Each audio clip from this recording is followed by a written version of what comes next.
Today we're diving into a topic that touches all of our lives at some point: the fear of rejection. This fear, it's like a shadow, creeping up when we're about to take a leap of faith. Maybe that's asking someone out, applying for a new job, or presenting a potentially game-changing idea. Our hearts race, our palms sweat, and our minds become a whirlwind of what-ifs. It's a universal experience, something we've all felt, and it's a fear that can hold us back. But what if we could face that fear head-on? What if we could diminish its power over us? Well, that's where the ancient philosophy of Stoicism comes in. It offers tools, perspectives, and exercises that can help us not just cope with rejection, but grow from it. Stay with me as we unpack the Stoic way to tackle this fear, through understanding our circle of control and the practice of premeditatio malorum.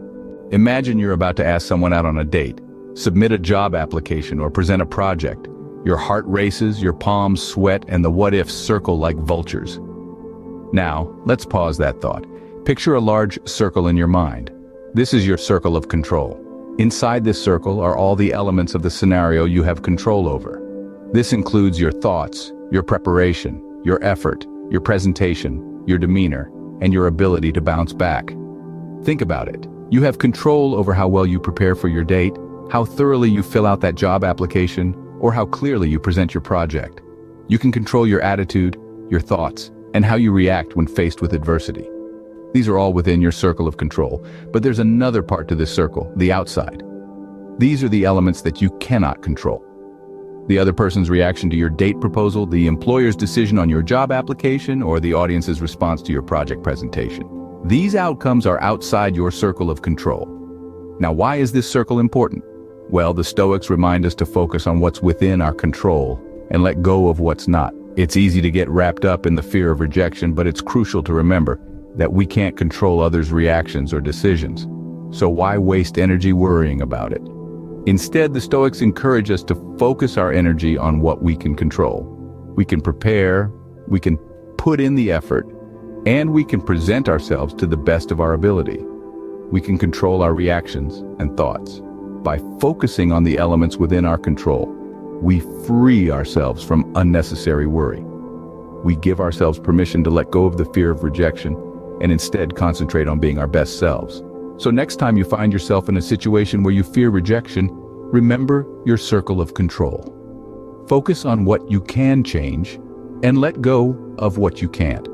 What you'll notice is that the Stoics advise us to focus on the inside of that circle.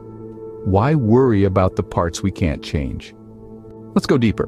Premeditatio malorum is a Stoic exercise where you visualize the worst-case scenario. It's not an exercise in doom and gloom, but one of resilience and preparation.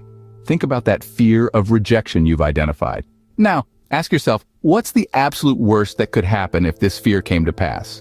Take a moment, visualize it, feel it, and then write it down. Detail the worst-case scenario as vividly as you can. Now, next to that, write down your response to this scenario. How would you handle it? What could you learn from it? How could it perhaps even open up new opportunities for you? By doing this, you're confronting your fear, reducing its power over you. You're proving to yourself that you have the capacity to handle even the worst-case scenario. In doing this, you're taking the teeth out of fear. You're recognizing that even the worst rejection is not the end of the world. It's simply an outcome like any other, and you have the power to respond to it with resilience and dignity. Now let's put it all into practice. I want you to think about a situation where you fear rejection. Picture it vividly in your mind. Feel the fear, but don't let it consume you.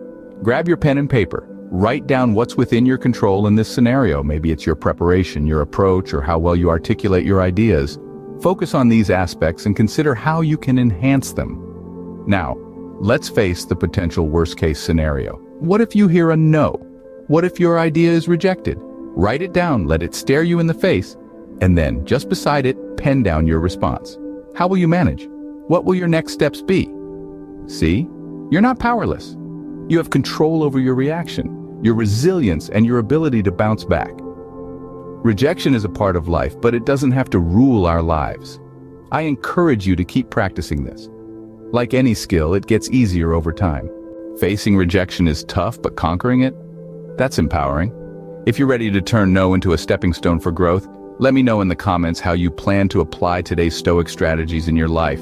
Hit that like button if you're on board with overcoming fear, and don't forget to subscribe and turn on notifications, because together we're building not just a channel, but a community brave enough to face any challenge. Join us on this journey and let's grow wiser together. Thanks for watching, and remember, it's not the rejection but our response to it that truly defines us. See you in the next video.